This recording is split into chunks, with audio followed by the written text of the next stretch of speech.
Assalamualaikum everyone. I'm making this video to make you understand one of the application of integration which was not covered in the class. एक मैं आपको ये integration की application वाला question कराऊंगी और may be एक question जो है वो आपका होगा इंटीग्रेशन का कोई क्वेश्चन मैं कराऊंगी. So let's start. Let's say I have a question. The question is suppose you are given. Question क्या है? क्वेश्चन ये है कि you are given two equations.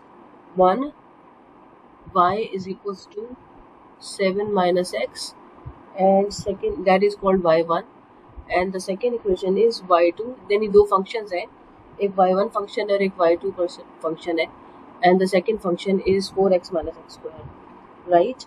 And you are asked to calculate the area between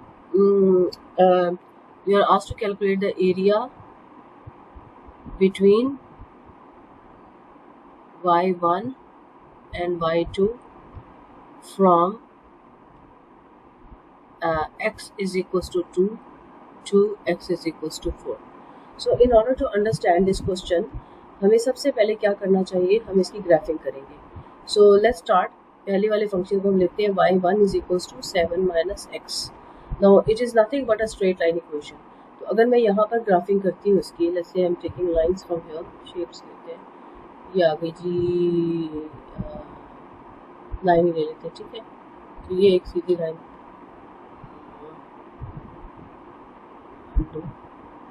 so let me make a line, undo and shape line. So here I have a line, right, this thing, and then I have a line, here I have x and here I have y1. It's a straight line, so just need intercepts. Put x is equals to 0, so y की value is 7, y1 की value is 7.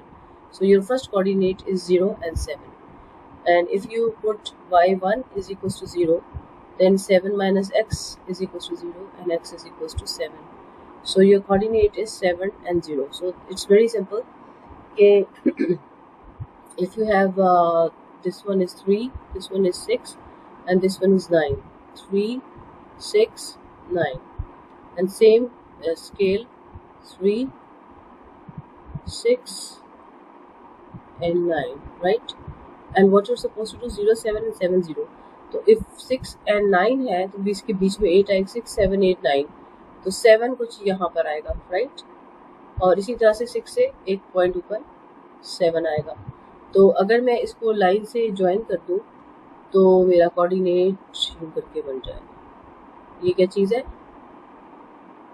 ये है मेरी equation y1 is equals to 7 minus x. इसकी slope क्या है? -1. Okay, so what you are supposed to do, the area between the line and the curve. Now I am working with the curve. मैं यहीं पे बना लेती हूँ. Let's say I am taking y2 is equals to 4x minus x square. Looking at this equation, what kind of graph you can understand? क्योंकि x square के साथ minus sign है, ये क्वाड्रेटिक इक्वेशन है, तो कर्व बनेगा और ये इन्वर्टेड यू शेप बनेगा क्योंकि x के साथ माइनस है. तो अब हमें इसके कोऑर्डिनेट्स निकालने हैं. Putting x is equals to 0, of course y2 की वैल्यू क्या नजर आ रही है? y2 की वैल्यू आ रही है 0. सो बेसिकली 0, 0 एक कोऑर्डिनेट हो गया, इसका मतलब है एक तो ये बन गया, ठीक है. उसके बाद आपने y2 को 0 पुट करना है.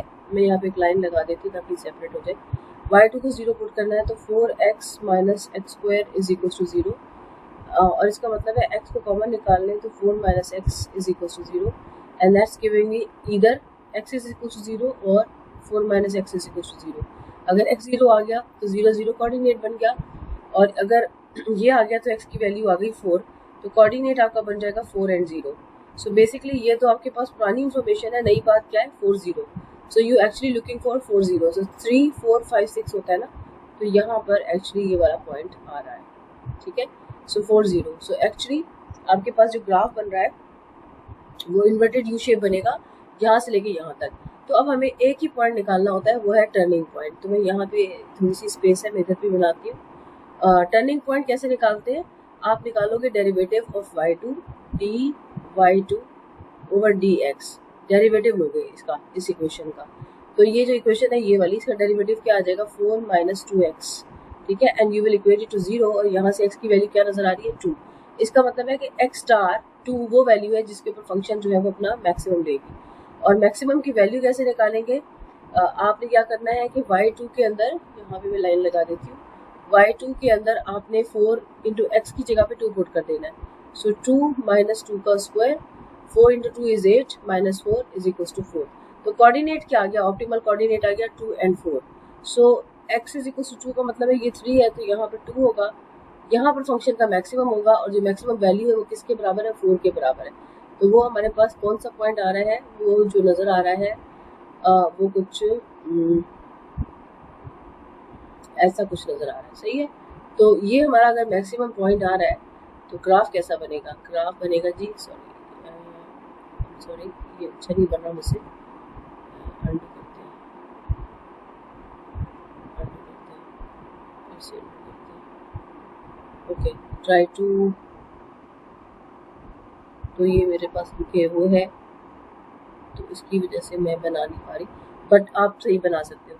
And what is required, the area between these two curves. अगर आप एरिया देखो तो ये लाइन, ठीक है, अगर मैं इस लाइन का इफ आई कैलकुलेट, यानी अब मैं आपको यहाँ से बताती हूँ इंटीग्रेशन की application. I may need a space, just a minute, मैं भी देखती हूँ, छोटा कर दे,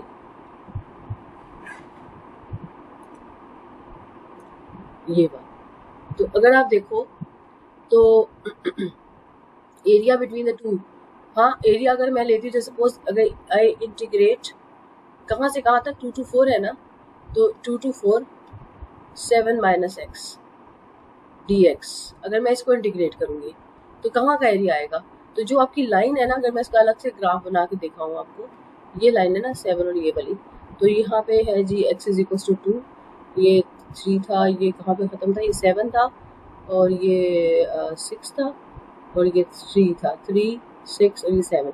तो आपका जो एरिया है वो 2 से 4 है ना, 2 से 3 एंड ये 4, करेक्ट। तो आपका इसका मतलब क्या हुआ, अगर आप इंटीग्रेट कर रहे हो, if you are integrating this function, so actually you will be getting area below this, right? But what you are supposed to do, you need to calculate the area from x is equals to 2 से लेके x is equals to 4 तक। ये 2 है और ये 4 है, so कौन सा एरिया आएगा, वो ये सारा एरिया आ जाएगा, राइट। और फिर उसके बाद अगर आप ये कर्व जो है इसको लिखते हो, सो कर्व आपके पास कुछ इस तरह से आ रहा है, राइट। और यहाँ पर आपके पास जो है वैल्यू है 2, और ये तो खैर आपको पता कोऑर्डिनेट था 2 4, और आपको एरिया कहाँ से कहाँ तक करना है, 2 से लेके 4 तक। ये आपकी वैल्यू कहाँ पर दूसरा इंटरसेप्ट आ रहा था, 4 पर ही आ रहा था ना, हाँ 4 पर ही आ रहा था, तो 2 to 4 यहाँ तक आएगा। सो अगर if you are integrating this thing, और वो क्या है 4x minus x square under ये dx, और एरिया इज फ्रॉम 2 to 4, तो कौन सा एरिया आएगा, वही सारा आएगा। And what you are supposed to do, you are not asked to calculate the area under this curve, or you are not asked to calculate the area under the line, but you are asked to calculate the area between the two, ठीक है। तो अगर मैं इसकी figure सही बनाऊं तो इसके मिडिल में कुछ एरिया आएगा, वो करना है आपने। सो एक्चुअली क्या होगा, तो आप क्या करोगे, let me take some shape straight line. तो बेसिकली आपको x इज इक्वल टू 2 से लेकर x इज इक्वल टू 4 के मिडिल का एरिया लेना है। तो इस लाइन के नीचे और इस कर्व के ऊपर कुछ ये वाला एरिया जो है ना आपका डिफाइन हो रहा है, ठीक है। अगर आपकी शेप सही बनी होगी तो फिर आप बना लोगे। तो बेसिकली करना क्या है इसको करने के लिए, हाँ इसको करने के लिए करना ये होगा कि आपने देखो लाइन के नीचे कर्व है ना, तो आप करोगे द एरिया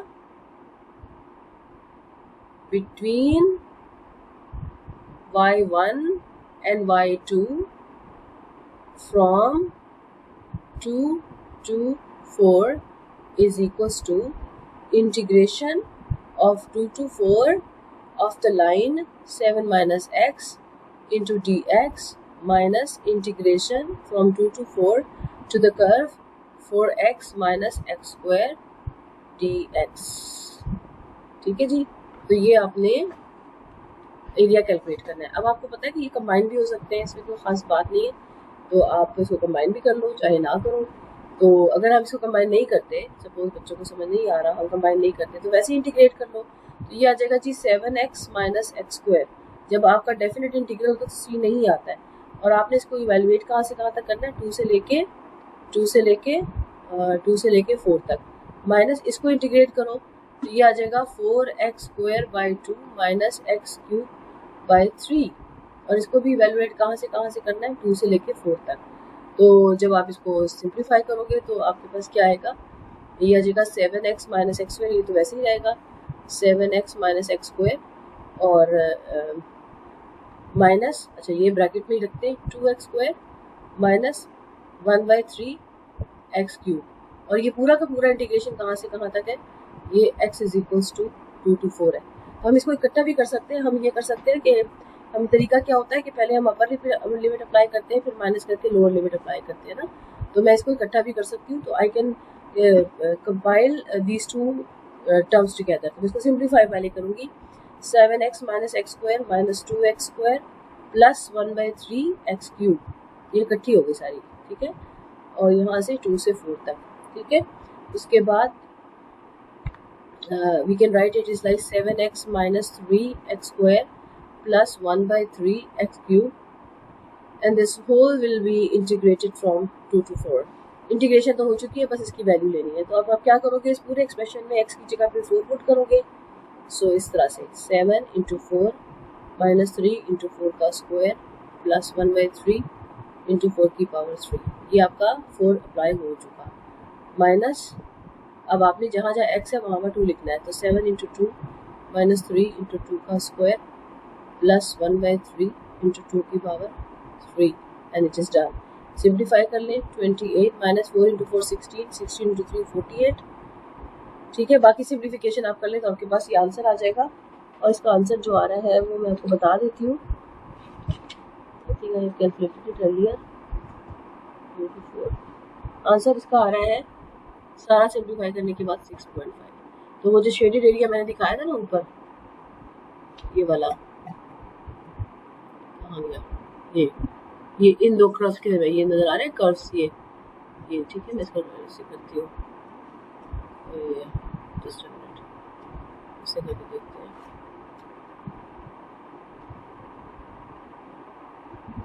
ये सॉरी बाहर निकल गया।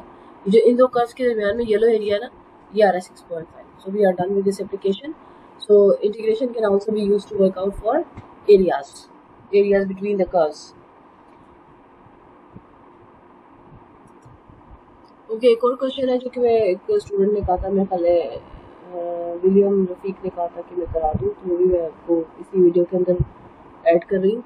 तो क्वेश्चन है जी ये वाला, ठीक है, इसको मैं बड़ा करके दिखाती हूँ आपको, ये वाला। So he was asking me to do it in the graphical method. Most of the people know it, but मैं कर देती हूँ। So here we have a question and we want to maximize this profit subject to two constraints. It's a simple question. So how to do it? We have a profit function. Sorry, I have to take the black one. We have the profit function, which is equals to 4x1 plus 3x2, and we have subject to, we have x1 plus x2 is less than equals to 4, and we have 2x1 plus x2 is less than equals to 6, and we have x1 and x2 has to be greater than 0। तो ये हमारा standard है, और हम इसको करेंगे किसके साथ, ग्राफिकल मेथड से, ठीक है। सिंप्लेक्स अभी मैंने कल आपको कराया, ग्राफिकल मेथड। तो हमें ग्राफ बनाने हैं, तो ग्राफ किसके बनाने, फिजिबिलिटी रीजन जो होता है वो बनता है इससे, कॉन्स्टेंट जो होते हैं ना, ये फिजिबिलिटी रीजन बनाते हैं। तो क्या बनाते हैं, फिजिबिलिटी रीजन। और आपका जो वो होता है प्रॉफिट फंक्शन होता है, वो उसमें किसी कॉर्नर पॉइंट को टच करता है। तो I am taking constant number 1 and it is x1 plus x2, and we just make it equality for the graphing purpose, right? And in order to plot it we need the intercepts. So if I put x is equals to 0, I can see x2 is equals to 4, and that makes the coordinate 0 4। और अगर मैं put करती हूँ x2 is equals to 0, तो x1 is equals to 4, and that makes a coordinate 4 0। तो इन दोनों coordinates को आपने याद कर लेना है। फिर दूसरा जो कांस्टेंट है, कांस्टेंट 2, वो है जी 2x1 plus x2 is equal to 6। Equality में कन्वर्ट कर लेना है, put x is equal to 0, x1 is equal to 0। तो x2 की वैल्यू क्या नज़र आ रही है, ज़ाहिर है 6 नज़र आ रही है, तो कोऑर्डिनेट आपका 0 6 बनता है। और दूसरा अगर आप x2 को 0 पुट करते हो तो in that case you will have 2x1 plus 0 is equal to 6 and x1 की वैल्यू आ जाती है 3। तो आपका कोऑर्डिनेट क्या आता है 3 एंड 0। तो आपने दूसरा कोऑर्डिनेट ये नोट कर लिया, एक ये वाला और एक ये वाला, इन दो से आपका कॉन्स्टेंट नंबर 2 बनने वाला है।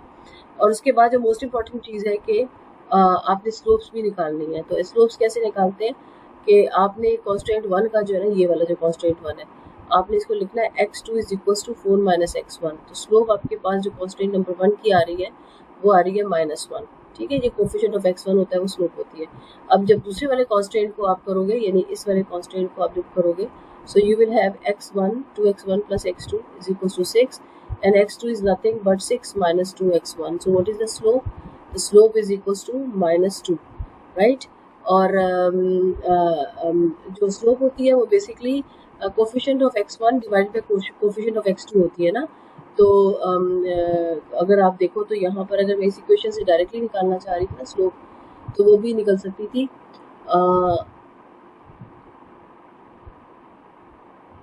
it was like ये -2 आई है, तो कोफिशिएंट ऑफ x1 जो है वो ऊपर आता है, माइनस जब इन दो के दरमियान में प्लस साइन हो तो स्लोप माइनस आती है, जब इन दो के दरमियान नेगेटिव साइन तो स्लोप पॉजिटिव आती है।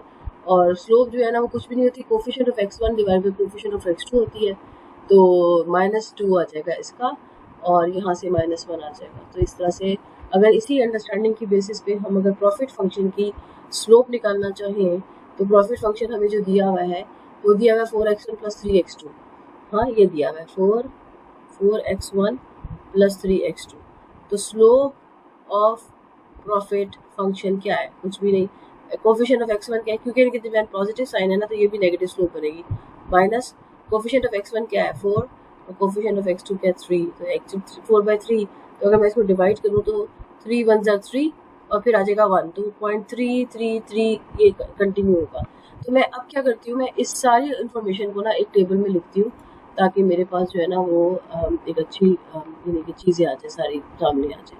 तो वो क्या इन्फॉर्मेशन है जो मैं लिखना चाह रही हूँ, मैं इसको थोड़ा सा छोटा कर लेती हूँ ताकि मेरे सामने रहे।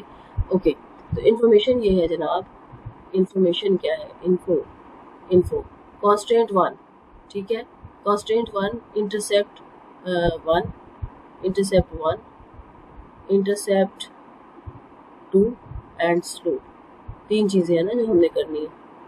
इधर लिख लेते हैं इसका ड्रॉ में से, आई वांट इरेजर, इसको जरा मिटा देती हूँ मैं, and now I am picking this one. सो ये हमें 3 चीज़ें, तो कॉन्स्टेंट 1 का इंटरसेप्ट 1 क्या है, वो है जी 0 4 या फिर है 4 0 और स्लोप क्या है -1।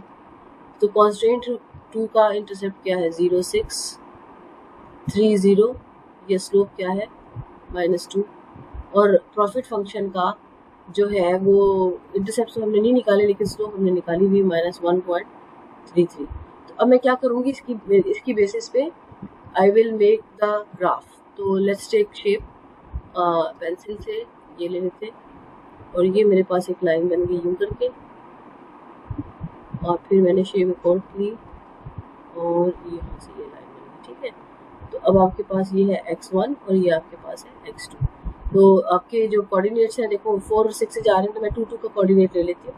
तो ये 2 आ गया, ये 4 हो गया, ये 6 हो गया, 2 4 6 2 4 6 2 4 6। तो 0 4 कहाँ पर आएगा, 0 4 x0 है, y4 है, ये आएगा। 4 0 कहाँ पर आएगा, वो ये आएगा। तो कॉन्स्टेंट 1 तो मेरा यहीं से प्लॉट हो रहा है, मैं शेप यहाँ से लाइन ले लेती हूँ, ये मेरा कॉन्स्टेंट 1 प्लॉट हो गया ये, ठीक है। और कॉन्स्टेंट 1 क्या है, ये लाइन और इसके नीचे, if you look at the constant 1, वो से the constant 1 is this line and below, right, x1 x2 less than equals to 4. So we made this line for x1 plus x2 is equals to 4. So all the values less than 4 has to be below this line. तो अगर मैं इसको shade करूँ ना इससे, वैसे कोई वो भी तो होता होगा ना, पता नहीं होता है कि नहीं, चलिए शेड करके देखते हैं। तो ये मेरा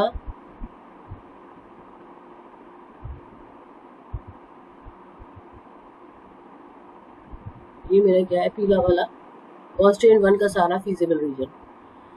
ठीक है, अब मैं बनाती हूँ कॉन्स्टेंट नंबर 2। कॉन्स्टेंट नंबर 2 में मेरे पास जो कोऑर्डिनेट्स है वो है जी 0, 6 एंड 3, 0। तो 0, 6 तो आ जाएगा जी 4, 2, 4, यहाँ पे 6 आना चाहिए था ना, मैंने गलत लिखा है, 2, 4, 6।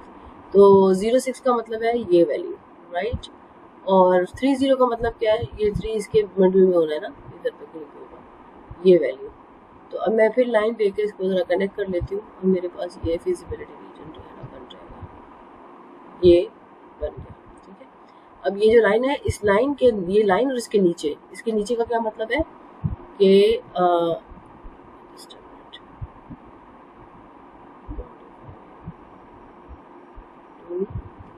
मैं ग्रीन कलर ले लेती हूँ। ठीक है, अब ग्रीन कलर लेके ना हम क्या करेंगे, इसका फिजिबिलिटी, तो ये बेसिकली ग्रीन कलर क्या है, ये लाइन और इसके नीचे,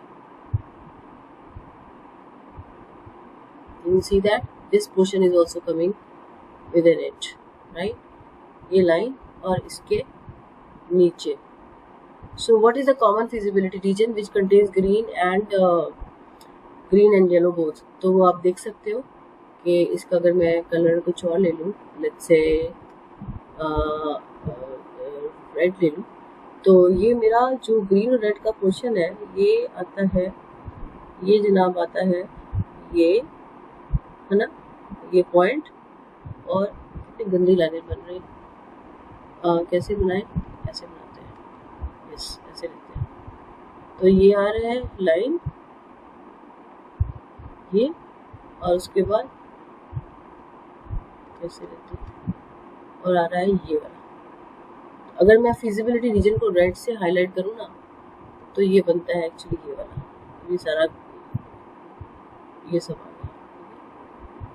तो ये कलर मिक्सिंग भी हो रही है येलो के साथ, रेड और सब भी हो रहा है साथ साथ। सो ये रीजन आ गया वापस। ठीक है, और पॉइंट्स हमारे क्या क्या है, so let's write down points feasibility region की। एक पॉइंट है हमारा ये ए, एक पॉइंट है हमारा ये बी, और एक पॉइंट है हमारा सी। जो ए पॉइंट है उसके कोऑर्डिनेट्स क्या है, 0, 4। जो सी पॉइंट है उसके कोऑर्डिनेट्स क्या है, ये यहाँ से कट कर है ना, ये 3, 0 था मेरे हाथ में, यस 3, 0 था। ये बी सी पॉइंट है, तो बी पॉइंट के क्या कोऑर्डिनेट है, बी पॉइंट के कोऑर्डिनेट्स हमें नहीं पता, क्योंकि ये इंटरसेक्शन है किसका, कांस्टेंट 1 का और कांस्टेंट 2 का। Now what I will do, I will take constant 1 and 2 again and I will make a intersection of it. तो कांस्टेंट 1 जो था वो क्या था मेरे पास, वो था जी x1 + x2, यहीं पे कर लेती हूँ, यहाँ पे स्पेस है, x1 + x2 = 4, और 2x1 + x2 = 6। तो आप क्या करो, इसको सब्ट्रैक्ट करो, डायरेक्टली नज़र आ रहा है, ये आंसर बन जाएगा। काट दो इसे, तो यहाँ से -x1 आ जाएगा, ये भी सब्ट्रैक्ट हो रहा था ना, तो यहाँ से -2 आ जाएगा, तो x1 की वैल्यू आ गई 2, और यहीं पे अगर आप x1 को 2 पुट कर दो तो x2 क्या आ जाएगा, 4 - 2, तो x2 जो है वो आपके पास 2 ही आ रहा है। सो x1 एंड x2 क्या आ रहे हैं आपके पास, 2 and 2, किसके लिए, जो पॉइंट आपका बी था। ठीक है, ये हमने कर लिया, ये हमने निकाल लिया इसको, पॉइंट बी को जो निकाल रहे थे, ये निकाल लिया। ठीक हो गया, तो पॉइंट बी के कोऑर्डिनेट्स में नीचे लिख लेती हूँ, हमने निकाल लिए, विच वाज 2 and 2, 2 and 2, ये 2 आ गया और ये 2 आ गया। ये कोऑर्डिनेट बी पता चल गया, 2 and 2। कोऑर्डिनेट सी क्या था, ये वाला 3 and 0। कोऑर्डिनेट ए क्या था, ये वाला 0 and 4। तो तीनों कोऑर्डिनेट आ गए। अब हमें क्या देखना है, स्लोप्स को कंपेयर करना है। तो इस वाले ये जो कांस्टेंट है इसकी स्लोप है जी, इसकी स्लोप है -1, इसकी स्लोप थी क्या, -2, और जो हमारा कांस्टेंट है, जो हमारा ऑब्जेक्टिव फंक्शन है, उसकी थी -1.33। तो 1.33 स्लोप जो है वो -1 is a smaller one, -2 is the bigger one, and -1.33 lies between it. So practically ये जो स्लोप है वो कहाँ जाके मिल रही है, अगर वो -1 होती ना तो ये इसको ओवरलैप कर जाती, अगर वो -2 होती तो इस लाइन को ओवरलैप कर जाती, लेकिन क्योंकि वो -1.33 है तो वो इनको ओवरलैप नहीं करेगी, बल्कि ये जो पॉइंट बी है ना इसके ऊपर आके वो बना देगी, क्या बनाएगी, टेंजेंट बना देगी। तो अगर मैं एक लाइन ले लूँ यहाँ पर ये, और इसमें से मैं कलर जो है वो दूसरा चेंज करके ले लूँ इसमें से मॉडिफाई टूल, लेट्स से मैं ये कलर ले लेती हूँ। तो जो मेरी लाइन बनेगी ना वो बनेगी कैसी, यूँ करके ना, बनी कुछ नहीं, कुछ और कलर ले लेते हैं, ब्लैक ले लेते हैं, ब्लैक लेते हैं, ठीक है। तो ब्लैक ले लिया, उसके बाद अच्छा अब मैं इसकी लाइन बनाऊँ, शेप लाइन। हाँ, तो ये बेसिकली ये बन रही है, ठीक है। और अभी मैं और ले लेती हूँ, और ये यहाँ से यूं करके बन रही है, ठीक है। ये इस तरह से करके टेंजेंट बन जाएगी। तो आपका सोल्यूशन आ गया। हाँ, सोल्यूशन आ गया आपका x12 और x22, और ये कौन सा पॉइंट था, ये पॉइंट था b, और आपका z फंक्शन जो था वो था 4x1 प्लस 3x2, और आप इसमें निकालो 4 into 2 plus 3 into 2, and that will equals to 8 plus 6 14। तो आपका मैक्सिमम वैल्यू जो है 14 आ गया। आप इसे कंपेयर भी कर सकते हो कि वाकई आपका जो रिजल्ट है वो सही है कि नहीं है। तो आप प्रॉफिट फंक्शन की वैल्यूज़ ना तीनों के ऊपर कैलकुलेट करके देखो। तो प्रॉफिट फंक्शन अगर आप यहाँ पे ले रहे हो तो ये आ जाएगा जी 4 इंटू 0 प्लस 3 इंटू 4, इसका जवाब क्या आएगा 12। और अगर आप इस पर वैल्यूएट करते हो तो 4 इंटू 3 प्लस 3 इंटू 0, इसका जवाब क्या आएगा अगेन 12। और इसके ऊपर क्या आया हुआ है 4 इंटू 2 प्लस 3 इंटू 2, इस पे जवाब क्या आया हुआ है 8 plus 6 is equals to 14। So you can see yourself कि बी ही वही पॉइंट है जो कि ऑप्टिमल वैल्यू या मैक्सिमम वैल्यू प्रॉफिट दे रहा है। तो सोल्यूशन आ गया, ठीक है। सो बस इतना ही था, इसमें यही करना होता है, you need to take intercepts, you need to take slopes, and then उनकी थोड़ी सी सेंसिटिविटी एनालिसिस कर लो। अब सेंसिटिविटी तो सोल्यूशन निकल आया, बी आ गया। अब सेंसिटिविटी एनालिसिस क्या होता है कि अगर जो ऑब्जेक्टिव फंक्शन है ना, ये देखो यहाँ पे लिखा हुआ है, कहाँ पर है, ये स्लोप्स है, राइट। तो अगर ऑब्जेक्टिव फंक्शन, इसकी अच्छी बात क्या होती है कि इसमें हम इसमें एक सेंसिटिविटी एनालिसिस कर लेते हैं कि इफ द, यानी देखो what is profit function, profit function is equals to 4x1 plus 3x2। तो अगर मैं ये कहूँ कि x1 की प्राइस 4 है और x3 की प्राइस 3 है, तो इस तरह से ये प्रॉफिट फंक्शन बन रहा है, राइट। तो these values of prices actually giving you the slope is equals to minus 1.33, and you know that if we are doing the constraint optimization जिसमें कि लैग्रांज बनाते हैं, तो अगर आपने जैसे प्राइसेस चेंज हो गई तो आप क्या करोगे, लेस 4 से 5 हो गई तो आप क्या करोगे कि आप पूरा लैग्रांज फंक्शन दोबारा लिखोगे एंड पूरी आप कैलकुलेशन दोबारा करोगे। लेकिन यहाँ पर क्या सेंसिटिविटी एनालिसिस है कि अगर there is a minute change in the value of coefficient of x1 and x2 which are representing the prices, तो ये जो वैल्यू है 1.33 से चेंज हो जाएगी। तो as far as it is increasing, -1.33 से लेसे -1.34 हो जाती है, ये 1.5 हो सकती है, जब तक कि ये वैल्यू जो है वो 2 से छोटी रहेगी, no matter what ever the price changes are, the solution will remain at B, ठीक है। And at the moment it becomes equals to 2, तो फिर क्या होगा कि जो लाइन है ना कॉन्स्टेंट 2 वाली, इसका ये वाला जो सेगमेंट है ना जहाँ पे ये फिजिबिलिटी रीजन का पार्ट है, उसके ऊपर ओवरलैप करके वो सारा इनफाइनाइट सोल्यूशन आ जाएंगे, ठीक है। और इसी तरीके से अगर प्राइस रेशो जो है वो इस तरह से होती है कि ये जो वैल्यू है स्लोप की ये डिक्रीज करती है, तो as far as it remains between -1 and -1.33, मतलब -1.2 हो जाए, -1.1 हो जाए, तो सोल्यूशन यही रहेगा। लेकिन the moment it become so low that it becomes equals to -1, तो फिर क्या होगा कि ये वाली जो लाइन है ना इसके ऊपर ओवरलैप कर जाएगी।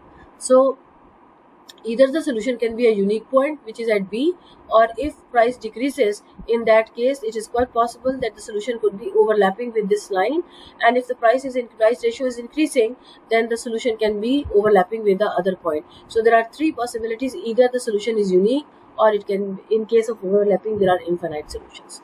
So it's called sensitivity analysis, which is not possible in case of Lagrangian, whereas it is very much possible in case of linear programming. Thank you so much.